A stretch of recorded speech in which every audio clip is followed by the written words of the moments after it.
Се договорија да се договорат, вака може да се сублимира исходот од новата лидерска средба меѓу премиерот Зоран Заев и лидерот на Алтернатива Африм Гаши за влезна алтернатива во владата. И по нови речиси 4 часа преговарање во рок од 2 дена, се уште не е постигнат договор за укрупнување на владачкото мнозинство, но како што соопшти во неколку збора Гаши, постигнат е напредок. Можеме да ви кажеме дека имаме напредок, следуваат консултации во нашите партии, а за сево ова ќе имате известување од партиите. През Дали кадровските промени ги договорите? Благодарам. Благодарим. Јавноста и овој пат не беше удостоена со повеќе информации за што се преговара, поточно што е она за што двете страни, од една страна владачкото мнозинство СДСМ-ДУИ и алтернатива од другата, не можат во 2 наврати да се договорат.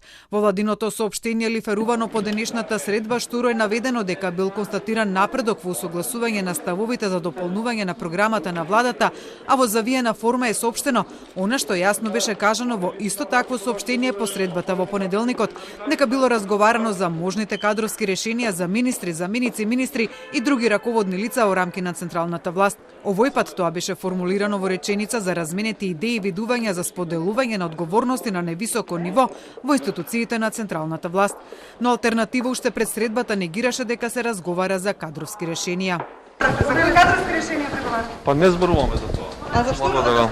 Дека кадровските решенија не се тема на средбата како изјава стигна и од другата страна во разговорите, но не од Заев, кој денеска не сакаше да застане пред новинарските камери, туку од Димитар Ковачевски, кој го придружува Заев на средбите со Гаши, а кој токму денеска, час и половина пред лидерската средба, ја поднесе својата кандидатура за лидер на СДСМ. Се разговара, како што стоеше во соопштението, одредени позиции, меѓутоа без никакви конкретни решенија. И додека официјално ништо не се соопштува, неофицијалните информации се дека алтернатива за влез во владата бара едно вице-премиерско и едно министерско место, поконкретно Министерството за здравство, како и неколку стотина вработувања на нивни партиски војници во администрацијата. 5 дена пак по одлуката на алтернатива да влезе во разговори за владино коалицирање со СДСМ и ДУИ и веќе 2 лидерски средби за тоа, опозицијската ВМРО ДПМН излезе со став дека тоа би било погрешно.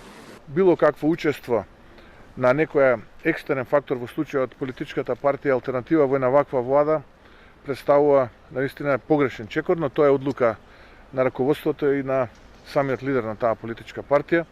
По денешната лидерска средба најавено е дека до крајот на неделава ќе се прават консултации, како што се наведува низ партиите за усогласување потребно за постигнување на договор за заедничка влада.